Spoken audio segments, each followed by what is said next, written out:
बोलो जयकारा बोल मेरे श्री गुरु महाराज की जय। अकारण कृपा। महापुरुषों की अगम महिमा का वर्णन करते हुए परम संत श्री कबीर साहिब जी वर्णन करते हैं, सतगुरु तो सतभाव हैं जो अस भेद बताए, धन्य शिष्य धन भाग ते ही जो ऐसी सुधि पाए। जन कबीर बंदन करे केहि विधि कीजे सेव, वार पार को गम नहीं नमो नमो गुरुदेव। अर्थात सद्गुरु ही वास्तविकता का बोध करवाते हैं, सत्य असत्य और भक्ति व माया के विस्तृत गुण दोषों का विभाग करते हैं। सौभाग्यशाली वह शिष्य है और वही जीव ही सौभाग्यशाली हैं जिन पर उनकी कृपा हो जाती है और वे इस नुक्ते को समझते हैं। श्री गुरुदेव के चरणों में कबीर साहिब जी वंदन करते हुए कथन करते हैं कि उनकी अगम अगोचर लीला मन बुद्धि से परे है, उसे समझना कठिन है। किस प्रकार से उन श्री चरणों की सेवा की जाए, वे अकारण कृपा कर जीव को निहाल कर देते हैं। श्री सद्गुरुदेव जी महाराज श्री पंचम पातशाह जी के अनन्य सेवक भक्त दीपक जी के पूर्व पुण्यों के अनुरूप इनके हृदय में गुरु भक्ति के संस्कार भरे हुए थे। ये श्री दर्शन हेतु प्रायः आते रहते थे। इन्होंने सन 1997 में श्री चरणों में श्री अनंतपुर दरबार की सेवा में समर्पित होने की विनय की। महाप्रभु जी ने इनको अपने पास सेवा में स्थान दिया। दृढ़ निष्ठा और पूर्ण लगन से सेवा करते रहे। कुछ समय पश्चात ब्यावरा में आश्रम के निर्माण कार्य का हिसाब किताब करने के लिए अपने श्री मोद से इन्हें वहां भेज दिया। वहां पर इन्होंने सच्चाई खैर ख्वाही से सेवा का प्रमाण दिया। यह तो केवल महापुरुष ही जानते हैं कि किस जीव का कैसा पुरातन संबंध उनके साथ चला आता है। इनकी सेवा से प्रसन्न हो एक दिन महाप्रभु जी ने इनको फरमाया, हमारे पास रहोगे तो तुम्हें वह खुशी मिलेगी जो तीनों लोकों में नहीं मिल सकती। परम संत श्री कबीर साहिब जी कथन करते हैं, सतगुरु साचा सूरमा सबद जो बाहा एक, लागत ही भय मिटी गया पड़ा कलेजे छेक। सतगुरु रूहानी परम शक्तिशाली स्वरूप एक ही वचन का तीर चलाते हैं जो कि हृदय में लगते ही सब प्रकार के मायावी बंधनों के भय को दूर कर ज्योतिर्मय बना देते हैं। अर्थात जो परम शिष्य सद्गुरु के सार गर्भित एक वचन को हृदयंगम कर लेता है, संकेत को समझ लेता है, वह वास्तविक लक्ष्य को पाने की ओर पग बढ़ाना आरंभ कर देता है। उसके हृदय में ज्ञान की दिव्य ज्योति जगमगा उठती है। महाप्रभु जी के एक ही वचन ने भक्त जी के जीवन में अद्भुत परिवर्तन कर दिया। उन्होंने सब ओर से अपने ख्यालों को मोड़कर स्वयं को श्री चरणों के संग जोड़ लिया। कभी भी अपने घर परिवार अथवा सत्संग कार्य के लिए बाहर नहीं गए और ना ही कभी ख्याल ही उठाया। श्री सद्गुरुदेव जी महाराज ने भी भक्त जी को श्री चरणों की सेवा में समीपता प्रदान की और इन्हें सन 2009 में साधु वेश प्रदान कर इनका नाम महात्मा अचल सागरानंद जी रखा। महाप्रभु जी अपने इस शिष्य की भक्ति और सेवा में समर्पण भाव को देखकर अत्यंत प्रसन्न होते। महात्मा जी भी श्री सद्गुरुदेव जी महाराज से अगाध प्रेम का संबंध जोड़कर अनवरत सेवा कर रहे हैं। बोलो जयकारा बोल मेरे श्री गुरु महाराज की जय। श्री सद्गुरुदेव जी महाराज अकारण कृपा दृष्टि कर पग पग पर ऐसी मनोरम लीला रचते हैं कि कैसे भगवान अपने भक्तों की संभाल करते हैं, उन्हें सतपथ दर्शाकर यथार्थ का बोध कराते हैं। एक बार आपने श्री आनंदपुर से परम धाम ग्वालियर में कृपा फरमाई। वहां पर संगतों के लिए 2 दिन का समय रखा जाता है जिसमें वे आकर मत्था टेकते हैं और श्री दर्शन एवं प्रवचनों से लाभान्वित होते हैं। एक लड़की राहुरी महाराष्ट्र से ग्वालियर में अपनी फूफी के घर आई हुई थी। उसे तथा उसके परिवार को श्री अनंतपुर के विषय में कुछ भी मालूम न था और न ही उसने कभी श्री गुरु महाराज जी के दर्शन किए थे। यह उसके लिए एक स्वर्णिम अवसर था जब वह अपनी फूफी के साथ परम धाम में श्री दर्शन के लिए गई। वहां संगतों की बहुत भीड़ थी। उसकी फूफी यह सोचकर हैरान थी कि आज तक कभी उसके साथ श्री प्रवचन नहीं हुए थे, लेकिन जो ही उसने आगे जाकर मत्था टेका तो श्री वचन हुए, महात्मा परम योगानंद जी, इस भक्तानी के साथ जो लड़की है उसको तो हमने कुछ देना है। महात्मा जी ने समझा कि महाप्रभु अभी कोई विशेष उपहार या प्रसाद देने के लिए फरमा रहे हैं। उन्होंने विनय की कि उसे गुलदस्ता या कोई अन्य प्रसाद दे दें। श्री गुरु महाराज जी ने फरमाया, महात्मा जी यह प्रसाद अभी नहीं देना है, कुछ समय पश्चात हमें इनके घर में जाना होगा और वहीं इनका कोई पुराना हिसाब किताब चुकाकर सत्य पर दर्शाना होगा। भक्तानी ने विनय की, प्रभु यह तो मेरी भतीजी है और राहुरी से आई है, इनके घर में किसी को भी श्री अनंतपुर दरबार के बारे में जानकारी नहीं है। श्री वचन हुए, हम सब जानते हैं, समय आने पर तुम्हें भी पता चल जाएगा। महात्मा जी इसके घर का पता नोट करो। उस लड़की ने घर में आकर फूफी से कहा, हमारे घर में तो सब सत्यनारायण जी की पूजा करते हैं, इन्हें तो कोई न जानता है और न मानता है। हमारे परिवार वाले इन्हें भगवान रूप में स्वीकार नहीं करेंगे, इसलिए इससे पहले कि कोई अवज्ञा हो उन्हें जाकर कह दो कि वे हमारे घर में न आए। फूफी ने लड़की की घबराहट को दूर करने के लिए कहा, घबरा नहीं, महापुरुषों की हर कार्यवाही में जीव का कल्याण व हित समाया होता है। लगभग 2 वर्ष का समय व्यतीत हो गया। श्री सद्गुरु दाता दयाल जी कार द्वारा श्री आनंदपुर से श्री प्रयागधाम की ओर जा रहे थे। साथ में 2 पिकअप में कुछ गुरुमुखों को भी जाने का सौभाग्य मिला। येवला निज धाम से अहमदनगर के मार्ग में महाप्रभु जी ने एक स्थान की ओर संकेत करके पिकअप के ड्राइवर को फरमाया कि आप अभी यहाँ पर रुको, हम थोड़ी देर में आ रहे हैं।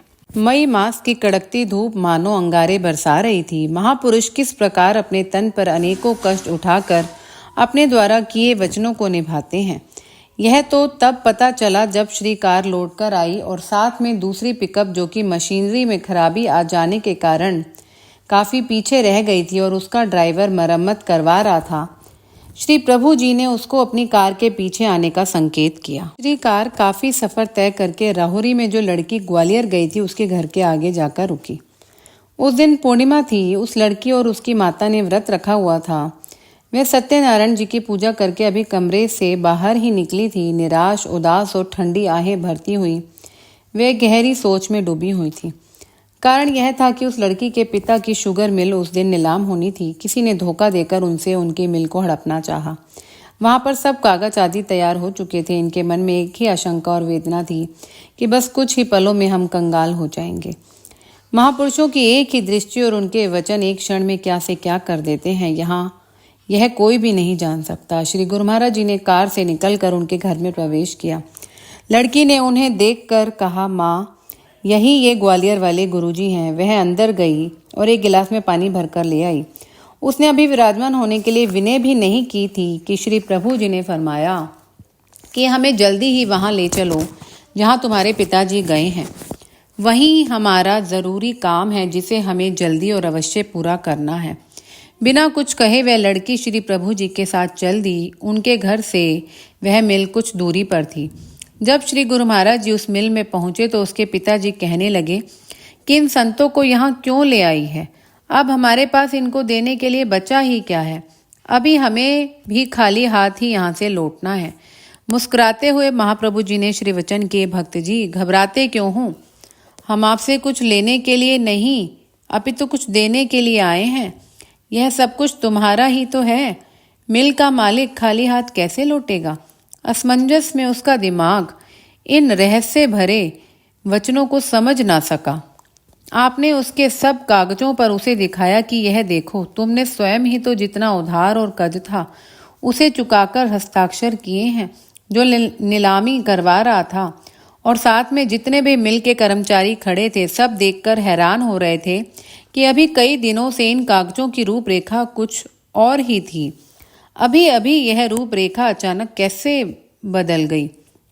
सभी कागज पत्र उलट पलट कर देखने पर भी कोई ऐसा एक कागज भी ना निकला जिस पर उसका कर्जा बकाया लिखा हुआ हो। उस लड़की का पिता भी मन ही मन आंखें बंद कर इस संपूर्ण रहस्य को समझने में असमर्थ था। उसके कानों में संतों के यह स्वर गूंज रहे थे कि तुम मिल के मालिक हो तो खाली हाथ कैसे लौटोगे? देखते ही देखते सब कागजों को क्रम से संभालते हुए सबने उसी को ही मालिक स्वीकार किया। श्री वचन हुए, हम जिस काम के लिए आए थे वह पूरा हो गया। सभी वहां पर दिव्य ज्योति और इस अलौकिक चमत्कार को देखकर स्तब्ध रह गए।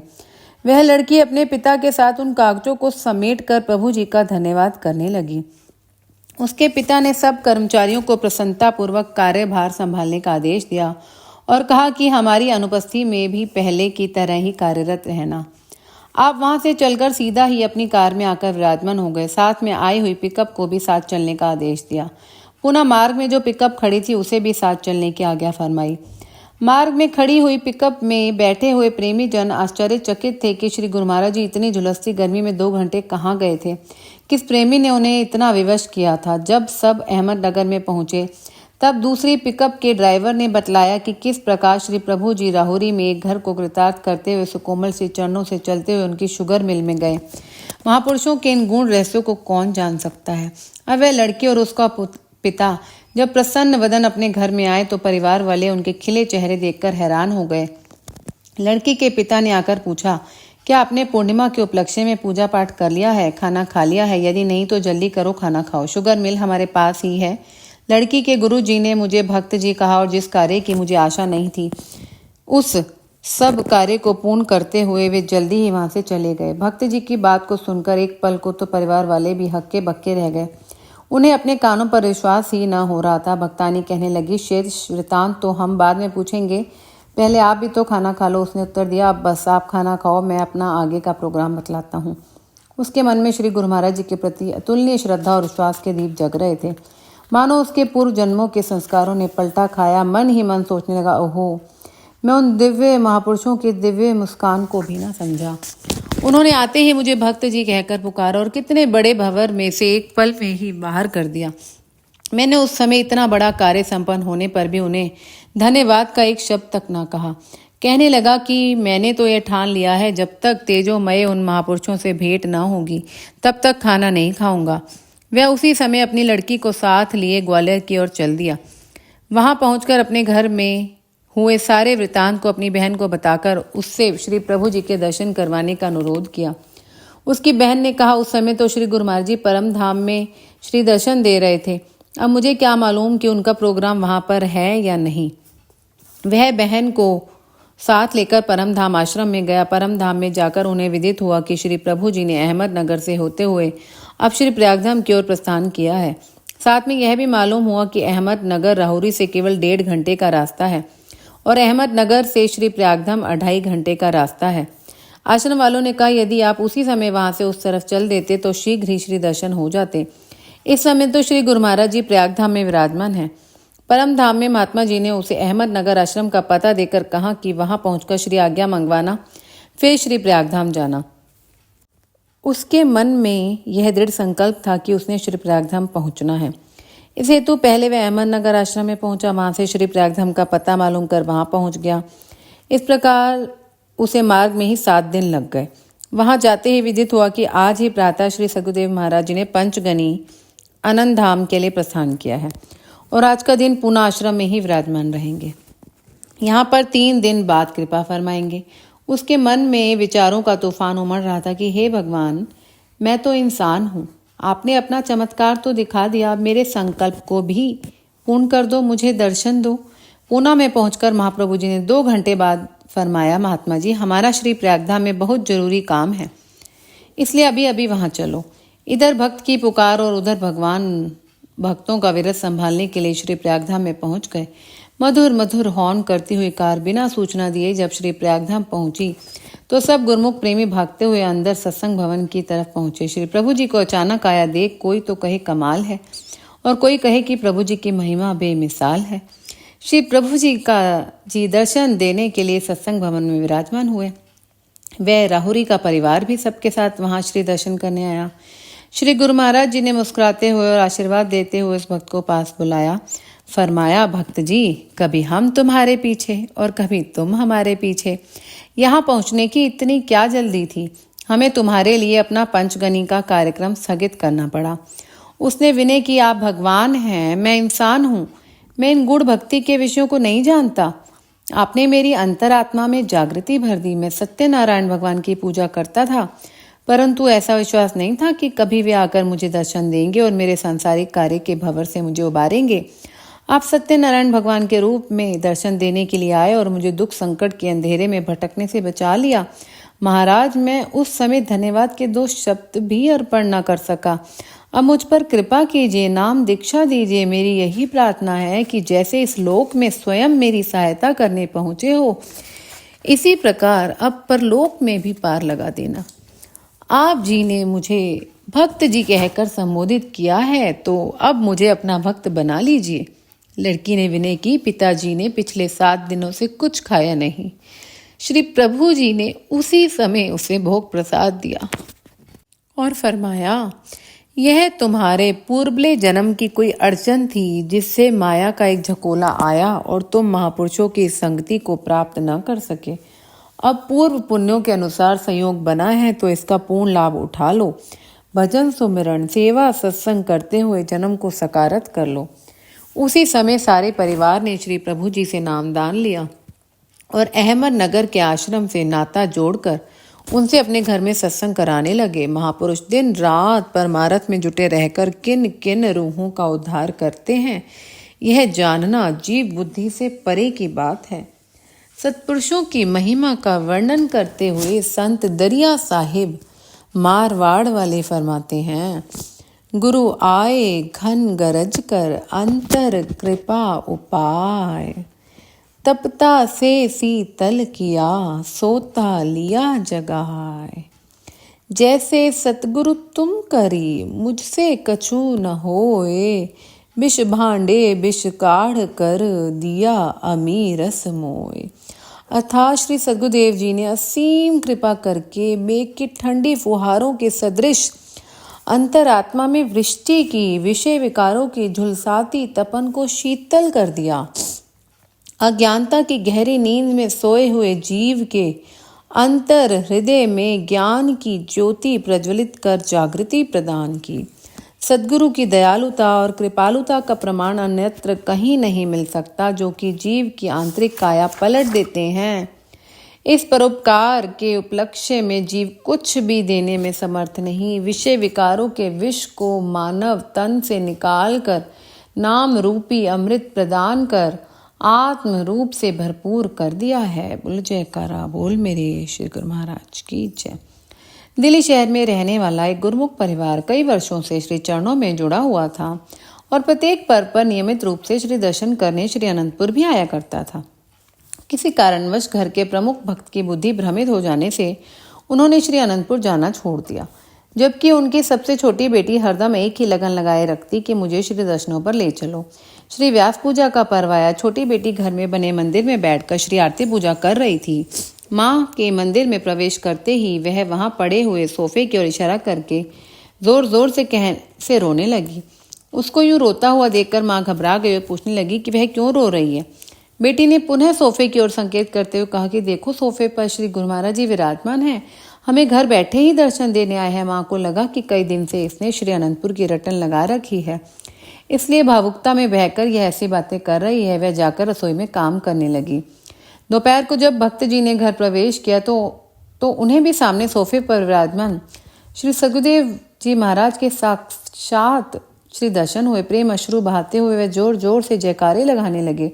उन्हें ऐसे करता देख पत्नी ने चकित होकर पूछा कि उन्हें क्या हो गया है। भक्त जी ने कहा कि श्री गुरु महाराज जी सम्मुख विराजमान है, क्या तुम्हें दर्शन नहीं हो रहे। अब तो वह बुरी तरह से सकपका गई। श्री मंदिर में जाकर दंडवत प्रणाम कर क्षमा याचना करने लगी कि हमारी अज्ञानता के कारण आपको कितना कष्ट हो रहा है। हम मार्ग भटक गए थे, परंतु आपकी दयालुता की कोई सीमा नहीं। स्वयं घर में पधार कर श्री दर्शन दे रहे हैं। गुरवाणी में भी वर्णन आता है, भूले कऊ गुर मार्ग पाया, अवर त्याग हरि भक्ति लाया। सद्गुरु ही भूले हुए को मार्ग दिखलाते हैं और उसे अपने श्री चरणों से जोड़कर भक्ति की ओर अग्रसर करते हैं। कुछ ही दिनों पश्चात वह सारा परिवार श्री दर्शन हेतु श्री अनंतपुर पहुंच गया। जब वे श्री चरणों में उपस्थित हुए तो महाप्रभु जी ने मुस्कुराते हुए फरमाया कि आ गए हो श्री अनंतपुर, सबको दर्शन हो रहे हैं।